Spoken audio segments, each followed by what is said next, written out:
How would it feel to die, and to not find the sweet release of death, but instead to be thrown into a realm of nightmares, where reality bends in any which way, where your darkest fears are made manifest, ripped to pieces by creatures beyond comprehension, only to be thrown back into the realm of life, a sword in hand once more?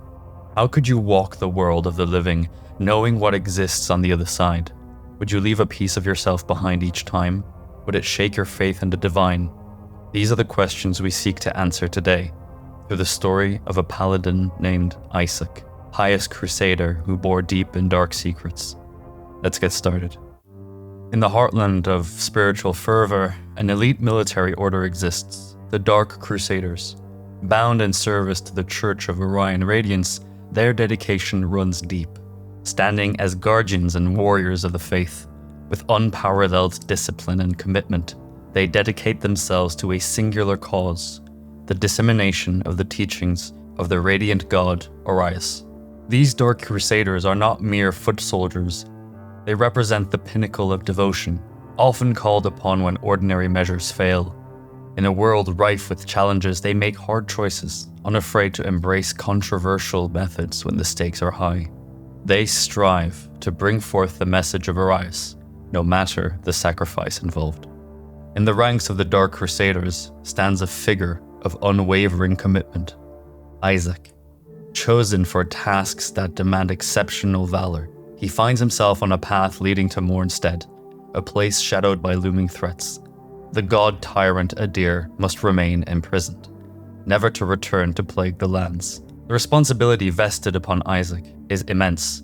He must cleanse the 5 radiant beacons, pillars of hope and imprisonment for Adir. These beacons stand fragile, threatened by the encroaching corruption. In his arsenal, Isaac possesses a tool of paramount importance, the heretical artifact known as the Umbral Lamp. As Isaac embarks on this sacred mission, memories flood back to a defining moment in his life, the day he was anointed as a paladin. These memories remain etched in his heart. With the blessings of the Church of Umbral Radiance, he made a solemn vow to Orius, a vow of purity, obedience, and an unwavering resolve to uphold the tenets of his faith, regardless of the challenges that lay ahead. But deep down in Isaac's heart, his devotion is fueled by the need to absolve the sins of his own flesh and blood. His brother, Paladin Samuel. Samuel was the brother of Isaac. He was a paladin and himself a member of the Dark Crusaders. With the distinction of a proud paladin, Samuel's ending was not one of valor, but one of dereliction and of ultimate punishment. As the church's methods grew increasingly stringent and unwavering, Samuel's faith began to waver. These shifts were subtle at first, yet as days transformed into months, his once steadfast dedication showed signs of questioning. The conclusion of Samuel's tale is a somber one: execution. The reasons behind this drastic act stay veiled in shadow and speculation, yet its implications on Isaac are clear. The weight of the lineage and its tarnished reputation presses down on him. As if to serve as a tangible manifestation of this pressure, Isaac carries with him a morbid memento, a piece of Samuel's skin.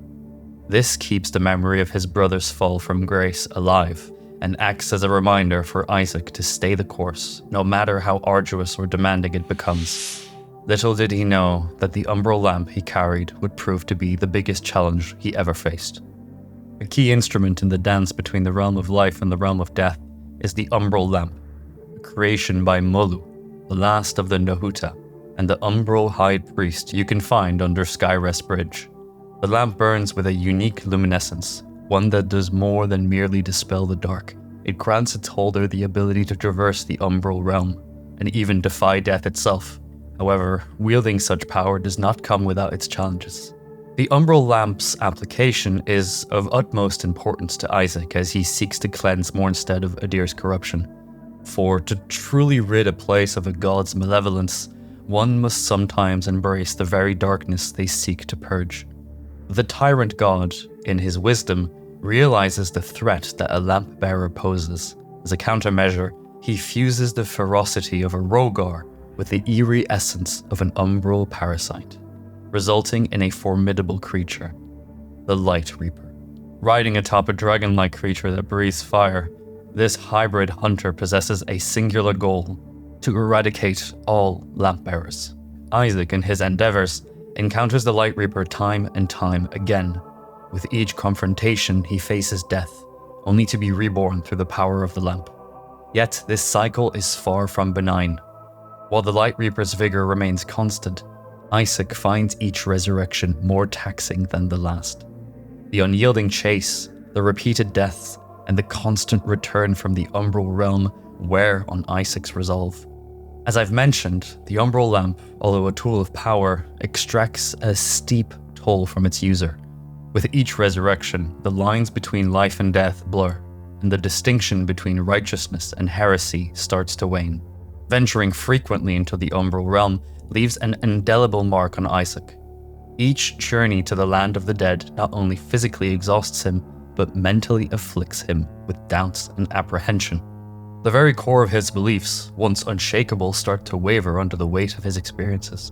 In the snowy expanse of Mornstead, Isaac seeks solace in his faith.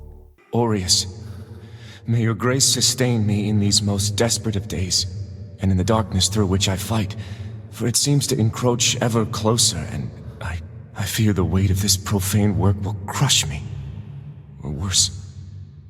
As ever, I turn to you in my moment of doubt, and will endeavor to remember that this role which perturbs me so is merely a necessity in the performance of your will, and in that, I vow to be resolute. Please continue to hold my brother Samuel in your radiant embrace forevermore. In light we walk. His inner turmoil doesn't go unnoticed. At the path of devotion, Exactor Dunmire, a figure of authority in the church, listens to Isaac's troubles. Their exchange highlights the chasm growing between personal conviction and the unyielding dogma of the church. Sullying my soul with such a heretical burden, I cannot help but feel like this path only leads all of us further from Aureus's light, not closer to it. Exactor, there must be some other way. So you deem my guidance injudicious? No, And your soul of greater significance than the world entire, and all other souls upon it? No. For one whose family name bears the shame it does, Isaac, you exhibit an unfortunate tendency toward recalcitrance. I would be discontented if the hubris to which your brother succumbed was confirmed a familial sin. Look to the damnatory skin you carry, Paladin, for that is your true burden, not the Umbral Lamp. Dunmire reminds Isaac of the blemish on his family name and warns him against following in his brother's ill-fated footsteps. In his words, Isaac's real burden isn't the Umbral Lamp, but the damning reminder of his brother's fall from grace, the piece of skin he carries with him. Yet the weight of death hangs heavy on Isaac. With each death, he thrusts into the torment of Umbral. The promise of eternal rest remains out of reach, replaced by an eternity of suffering and doubt. For Isaac, the age-old understanding of death is upended. It isn't a finality, but a recurring torment, a portal to never-ending pain. The Light Reaper eventually corners Isaac, sealing his fate once more. In a final act of desperation and hope, Isaac, perhaps understanding that he can't outrun his fate forever and unwilling to bear the burden of the lamp anymore, makes the difficult choice to part with the very tool that grants him the power of resurrection, the Umbral Lamp. His action isn't one of defeat, but of hope. By relinquishing the lamp, he trusts that Arias will guide it to someone more capable, someone who can carry forward the torch of hope and purge Mornstead of its corruption. And this is where Lords of the Fallen starts, when the lamp falls on you. However, with this act, Isaac seals his own fate, both in life and death. The Light Reaper delivers the final blow, ending Isaac's journey in Axiom. But death, as Isaac has come to realize, is no escape. He awakens in the Umbral realm, but not as he once was. No longer is he Isaac the Paladin, or the Dark Crusader.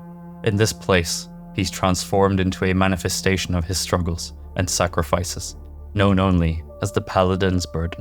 Isaac's form in the Umbral realm symbolizes the weight of his decisions, his family legacy, and the overwhelming responsibility of the mission. Your journey, as the one to pick up where Isaac's left off, leads you to confront and free this tormented version of Isaac. Upon defeating the embodiment of his burdens, a sign of his past remains, the piece of skin from his brother, Samuel. With this artifact in hand, you navigate through the Umbral realm, eventually arriving at the defiled sepulchre, where Isaac lost his life for the last time. There, the piece of skin becomes the key, unlocking the path to Isaac's final resting place. Beyond the door, there lies a testament not just to a paladin, but to a brother and a faithful servant who bore burdens beyond imagination. But this is not the end of Isaac. No, as a servant of Arias, Isaac knows true evil, the Light Reaper. As you, the player, face the Light Reaper, an opportunity emerges from the shadows of the past. It becomes a conduit to summon the spirit of Isaac, bringing forth the fallen paladin into the arena. The very sight of Isaac embodies the promise of redemption, a chance to break the chain and kill the Light Reaper. Isaac channels his determination and the weight of his unfulfilled oath to Arias, but also to his brother. The battle is fierce, but together you and Isaac work in harmony. The Light Reaper, which once seemed invincible, slowly succumbs to the combined might of determination and purpose. Redemption, at last. But redemption isn't just about avenging past wrongs. It's about finding peace. And as the remnants of the battle fades away, Isaac's spirit, having fulfilled his oath and avenged his numerous defeats, finds the tranquility that eluded him in life. His essence, now free from the shackles of guilt and responsibility, disperses into the ether, finally resting in the embrace of Arias' light. So perhaps Isaac was right in giving away the lamp. Perhaps it had to do with letting go of our burdens. Rest in peace, Isaac. You've earned it. Thanks so much for hanging out with me today. I'm absolutely loving Lords of the Fallen and can't wait to share more of its stories with you guys. How do you find the game so far? Let me know in the comments. And a huge shout out to the team at Hexworks for answering my questions online and helping me out with this video. I also want to thank Smogtown for his help getting my facts in order. He's been a real lifesaver. And thank you so much for watching. We'll see you very soon.